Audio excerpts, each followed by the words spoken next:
Le face-à-face n'avait pas eu lieu depuis le début de la guerre en Ukraine. À gauche, l'envoyé spécial de Donald Trump. À droite, celui de Vladimir Poutine.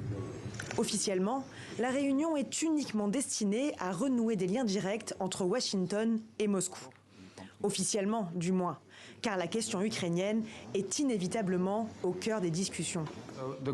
L'objectif de la réunion était de donner suite à l'appel que le président a passé il y a une semaine et de commencer à établir ses lignes de communication.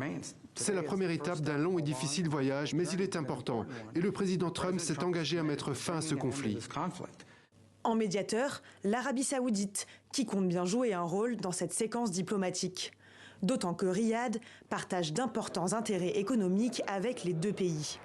Moscou a salué une discussion constructive avec les États-Unis. Nous ne nous sommes pas contentés d'écouter, nous nous sommes entendus. Et j'ai des raisons de croire que la partie américaine a mieux compris notre position.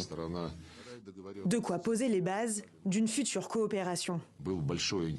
Il y avait un grand intérêt que nous partageons à la reprise des consultations sur les questions géopolitiques. Il y a eu un vif intérêt pour la levée des obstacles artificiels au développement d'une coopération économique mutuellement bénéfique. Les deux camps ont annoncé la nomination de négociateurs de haut niveau pour travailler sur une fin prochaine du conflit en Ukraine.